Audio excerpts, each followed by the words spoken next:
अस्सलाम वालेकुम दोस्तों, फाइनली यहाँ वीवो ने अपना V15 और V15 Pro को पाकिस्तान के अंदर लॉन्च कर दिया है। दोस्तों आज की इस वीडियो में मैं इन दोनों फ़ोन के बारे में बात करने वाला हूँ और आपको बताऊंगा कि ये फ़ोन जो हैं ये पाकिस्तान के अंदर लॉन्च तो कर दिए गए हैं।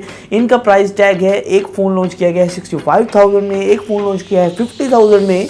तो मैं आपको बताऊंगा क्या ये इतनी प्राइस के काबिल है ये फ़ोन, क्या इतनी प्राइस के अंदर ये फ़ोन लॉन्च होने चाहिए थे पाकिस्तान के अंदर, जो इनके अंदर स्पेक्स लगाए गए हैं, क्या वो स्पेक्स जो हैं प्राइस को जस्टिफाई करते हैं या नहीं। तो चलिए चलते हैं दोस्तों वीडियो की तरफ और जान लेते हैं कि कैसे फ़ोन्स हैं और आपको क्या क्या प्रोवाइड करते हैं। दोस्तों पहले हम बात करेंगे डिज़ाइन के हवाले से। दोस्तों जो डिज़ाइन है काफ़ी कमाल का है, काफ़ी इंप्रेसिव है। दोस्तों बैक की तरफ आपको ट्रिपल कैमरा सेटअप मिलता है, ग्लोसी लुक मिलती है, ग्रेडियंट कलर्स मिलते हैं। और यहाँ दोस्तों इन दोनों में आपको जो V15 Pro है इसके अंदर एक ही कलर मिलता है, ब्लू कलर, और जो V15 है इसके अंदर आपको रेड और ब्लू कलर देखने को मिल जाता है। और दोस्तों एक और बात मैं आपको बताता चलूँ, इसका जो फ्रंट कैमरा है वो एक पॉपअप कैमरा है, ऊपर से स्लाइड होकर बाहर आएगा, मोटराइज कैमरा है।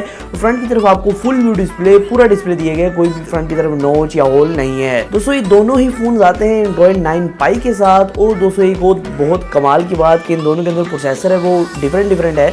दोस्तों जो V15 Pro है इसके अंदर आपको स्नैपड्रैगन का 675 प्रोसेसर मिलता है, जो आता है एंड्रीनो के 612 ग्राफिक्स के साथ। और यहाँ दोस्तों जो दूसरा मोबाइल फ़ोन है V15 उसके अंदर आपको मिलता है मीडियाटेक का Helio P70। दोस्तों ये आता है माली के G72 MP3 के GPU के साथ। और दोस्तों मैं एक और बात आपको बताता चलूँ, जो इनका रैम कॉम्बिनेशन है वो काफ़ी बेहतरीन है। मतलब कि Vivo V15 Pro आता है 128 GB 6 GB रैम के साथ, Vivo V15 आता है 6 GB RAM 64 GB internal storage. दोस्तों इन दोनों के अंदर ट्रिपल कैमरा तो आपको प्रोवाइड कर दिया, लेकिन दोस्तों इन दोनों के जो कैमराज है उनकी स्पेसिफिकेशन बहुत ही डिफरेंस है, वो मैं आपको बताता चलूँ। दोस्तों जो Vivo V15 Pro है, पहले इसके हवाले से बात कर लेते हैं। दोस्तों V15 Pro के बैक की तरफ आपको ट्रिपल कैमरा सेंसर मिलते हैं। पहला सेंसर है 48 मेगापिक्सल का जो एक प्राइमरी सेंसर है, और दोस्तों एक है 8 मेगापिक्सल का अल्ट्रा वाइड लेंस। और यहाँ दोस्तों तीसरा लेंस है 5 मेगापिक्सल का डेप्थ सेंसर। और दोस्तों फ्रंट की तरफ आपको 32 मेगापिक्सल की सेल्फी प्रोवाइड की गई है।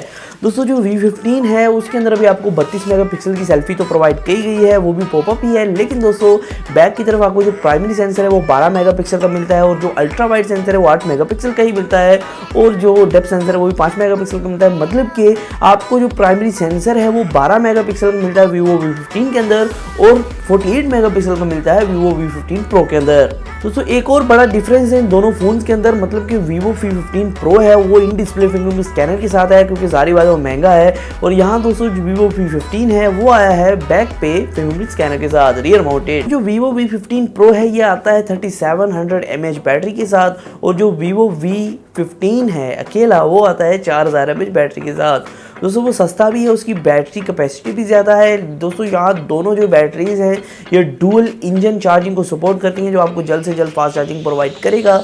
और यहाँ दोस्तों एक और बात मैं आपको बताता चलूँ, आपको यहाँ दोनों के अंदर माइक्रो USB ऑन दी गो का सपोर्ट मिलता है। जी हाँ दोस्तों, आपको कोई भी टाइप C का सपोर्ट इस फोन के अंदर नहीं मिलेगा। दोस्तों आपको जैसे पता ही होगा Vivo V15 Pro है 65,000 का पाकिस्तान के अंदर, और जो Vivo V15 है वो है 50,000 का पाकिस्तान के अंदर।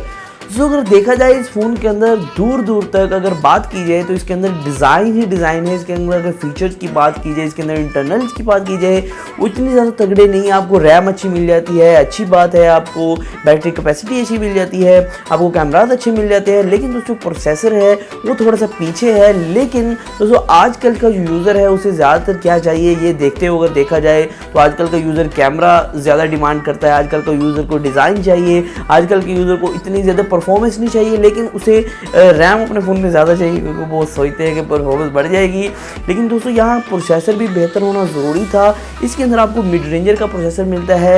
यही स्पेक्स के अंदर बहुत से फ़ोन्स आ रहे हैं मार्केट के अंदर जिनका डिज़ाइन भी बेहतर है, लेकिन उनके अंदर पॉपअप की सेल्फी कैमरा नहीं है, जो कि लोगों को पसंद आ रहा है।